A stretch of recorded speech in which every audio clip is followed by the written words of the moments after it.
이 프랑스 모녀에게 기적이 일어나길.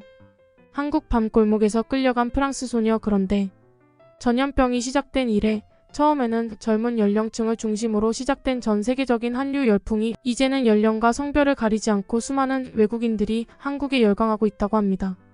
물론 그 이유는 SUV 한국 문화가 우수하기 때문이기도 하지만 자녀에 의해 우연히 한국 문화를 접하고 결국 걷잡을 수 없게 빠져드는 경우도 상당히 많다고 하는데요. 제가 오늘 소개해드릴 사연도 이와 관련이 있습니다.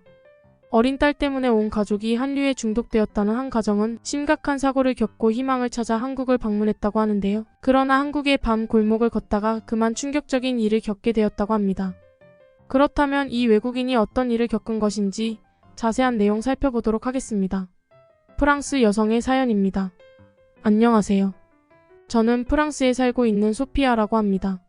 최근에만 해도 저희 집에서는 불어보다 한국어가 더 많이 들렸을 정도로 저희 가족은 한국에 그야말로 미쳐 있다시피 했습니다.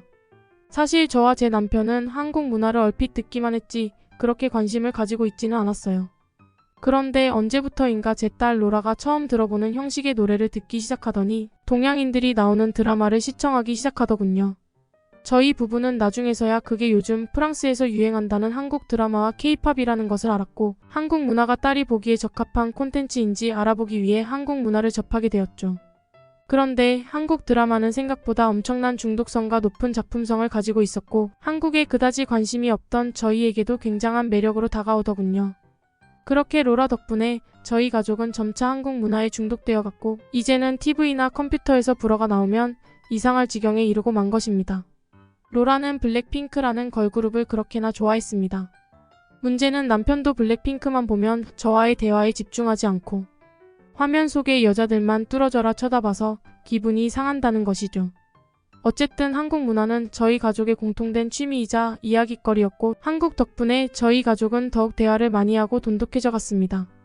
그러다 한 번은 엄청난 사고가 터지고 말았어요. 로라가 오토바이에 치여서 중상을 입고 만 거예요. 오토바이는 인도를 걷던 사람의 가방을 낚아채서 빠르게 도망가던 소매치기였고 마침 로라가 그 인도를 걷고 있던 터라 빠르게 도망가는 오토바이를 미처 피하지 못한 것입니다. 아직 8살밖에 안 됐던 딸은 그대로 붕 떠서 머리부터 떨어지게 되었고 그렇게 쓰러진 딸은 의식을 잃고 말았어요. 저는 로라가 깨어나기만 한다면 영혼이라도 팔 수 있을 만큼 간절하게 딸이 깨어나기를 기도했고 기도가 통했는지 로라는 며칠 만에 겨우 깨어날 수 있었습니다. 하지만 로라는 영구적인 장애를 얻게 되었어요. 머리부터 낙하하는 과정에서 해마가 손상되어 감정 조절 장애와 영구적인 단기 기억 상실증에 걸려버린 거죠. 어린 딸이 감당해내기엔 너무도 큰 상처에 저는 좌절하고 말았습니다. 로라는 워낙 착한 아이다 보니까 화를 주체하지 못하는 일은 없었어요. 단지 울음을 주체하지 못하는 경우가 잦았죠. 문제는 단기 기억 상실증이었어요. 사고 이후로 로라는 짧으면 5초 만에 길어도 2시간 만에 모든 기억을 잃곤 해서 자신이 겪은 일들을 잊지 않으려면 전부 메모해둬야만 했거든요. 로라는 자신이 그렇게나 좋아했던 한국도 잘 기억해내지 못했습니다. 제가 블랙핑크를 말하면 심로라는 블랙핑크에 대한 좋은 기억이 떠올랐는지 그저 눈시울 붉히면서 한참 동안 기억을 더듬으며 블랙핑크에 대해 생각할 정도였으니까요. 그렇게 딸이 한국을 점점 잊어감에 따라 저희 가족의 공통된 관심사였던 한국 문화에 대한 토론과 대화도 점점 줄어갔어요. 급기야 한국어만 들리던 저희 집은 이제 고요하거나 이따금씩 불어로 된 뉴스 소리만 나오는데 몹시 삭막해져 갔죠. 사고 이전에는 늘 웃던 딸이었지만 이제는 무슨 일이 일어나든 금세 잊어버리니 웃음도 점점 사라져갔어요. 저는 이렇게는 안 되겠다 싶었어요. 매일 우울해하는 로라를 위해서라도 이제부터라도 행복한 기억만 만들어주기로 했어요. 딸은 평범하거나 일반적인 기억은 바로바로 잃어버리지만 행복했던 기억은 메모를 하면 영원히 기억할 수 있다고 했거든요. 따라서 저는 딸이 그렇게나 좋아했던 한국을 방문하기로 했습니다. 어쩌면 로라의 삶에서 엄청난 비중을 차지하는 한국을 직접 가봄으로써 증상이 조금이라도 호전될 수 있을 거라고 믿었거든요. 그렇게 저희는 한국행 비행기를 탔습니다. 딸은 비행기가 익숙지 않아서 조금 겁을 먹은 것 같으면서도 처음으로 가까이서 보는 하늘과 구름의 모습이 신기했는지 이 모습을 잊지 않기 위해 연신 메모를 하더군요. 오랜 비행 끝에 저희는 한국에 도착했고 딸은 경복궁과 인사동에 가서 한국의 전통문화와 기념품들을 구경하더니 다시금 눈시울이 붉어지기 시작했어요. 그리고 뭔가 꽁꽁 숨겨뒀던 보물을 파헤친 느낌이 든다고 말하더군요. 아마 로라는 자신이 옛날에 드라마에서 봤던 것들을 실제로 보니까 뭔가 복받쳐 오르는 것 같았습니다. 그녀는 드라마에서 봤던 한국의 궁궐이나 각종 기념품들을 실제로 보더니 몹시 기뻐했고 한국인들을 구경하는 것도 굉장히 신기해하더라고요. 저는 로라가 이렇게까지 기뻐할 거라고는 생각지도 못했습니다. 사고 이후 늘 우울해하던 딸이 이렇게나 좋아하니 사고 이전으로 돌아온 것 같은 느낌이 들어서 아련한 기분마저 들었네요. 딸은 한식도 좋아했어요. 평소에 먹어보고 싶다고 그렇게나 노래를 불렀던 호떡과 붕어빵도 굉장히 좋아했고 특히 떡볶이와 닭꼬치는 매워서 어쩔 줄을 몰라 하면서도 끝까지 먹으려고 하는 모습이 귀엽더라고요. 한식을 먹은 딸은 하나같이 메모를 해둔 것을 보니 한식이 꽤나 입맛에 잘 맞은 듯 보였습니다. 그렇게 정신없이 놀다 보니 날이 어두워지기 시작해서 마지막으로 한국의 전통시장을 체험해보고 그만 숙소로 돌아가기로 했어요. 한국의 전통시장은 생각보다 훨씬 흥미롭더라고요. 주변은 뭔가 오래된 것 같으면서도 위생만큼은 철저하게 유지되고 있어서 신뢰가 갔습니다. 로라 또한 이곳은 완전히 한국적인 분위기가 나는데 왜 프랑스인들밖에 없는 거냐며 놀래더군요. 실제로 한국의 전통시장의 매력을 느낀 것은 저희뿐만이 아니었는지 이곳에는 한국인들보다 외국인들이 더 많더라고요. 저는 한국 드라마나 예능에서나 보던 전통시장의 특별한 분위기가 마음에 들어서 딸보다 훨씬 신나하며 전통시장 이곳저곳을 둘러본 것 같네요.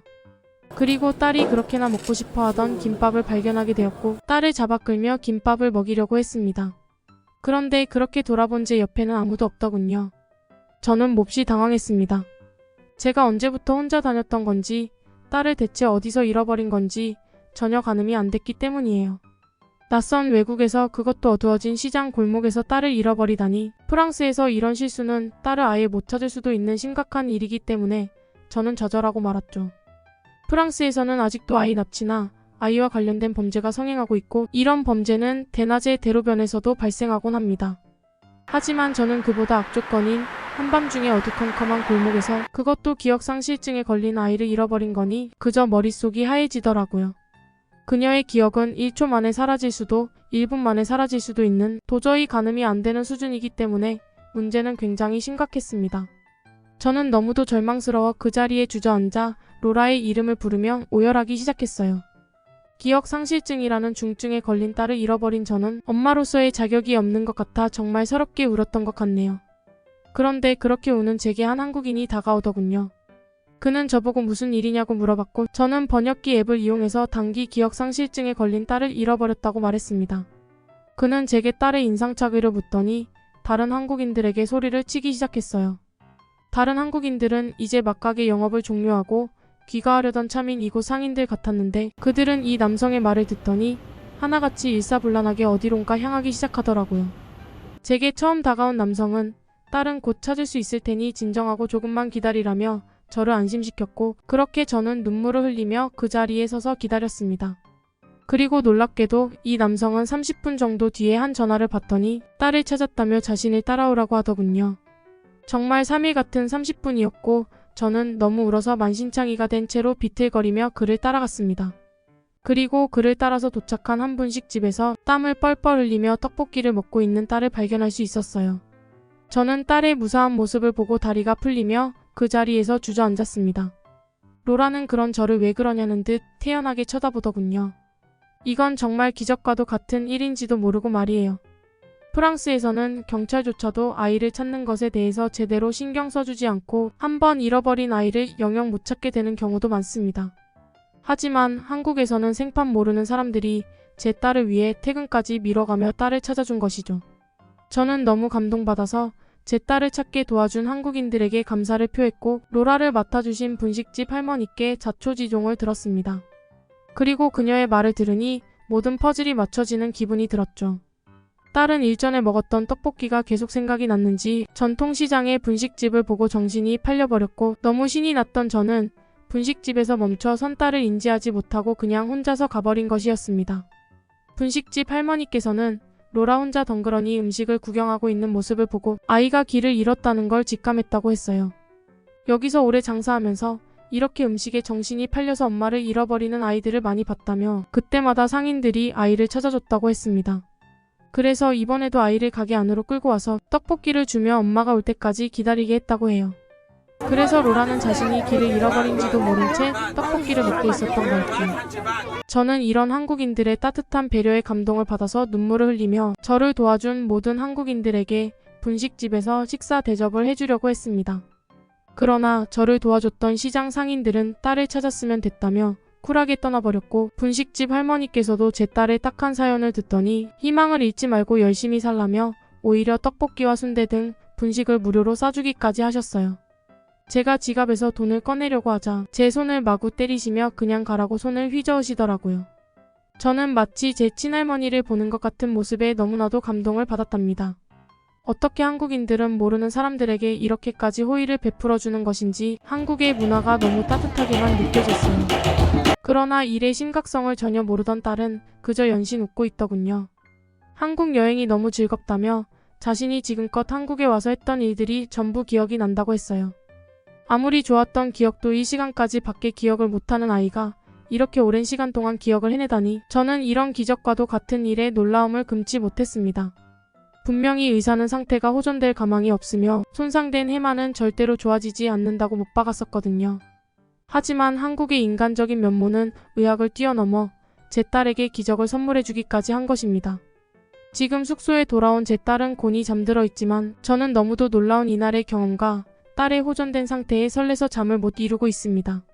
앞으로 남은 딸과의 한국 여행 일정이 너무도 기대되며 저희 가족이 전과 같이 행복하게 지낼 수 있을 것만 같아 너무 설레네요. 이 외국인의 글은 여기까지입니다. 한국 문화를 사랑했던 소녀가 한국에 와서 새로운 희망을 기대할 수 있게 되었던 사연이었는데요. 로라의 상태가 더욱 호전되어 로라네 가족이 예전처럼 웃음을 되찾았으면 좋겠습니다. 단기적인 설렘이 아니라 계속 호전돼서 완치되었으면 좋겠네요.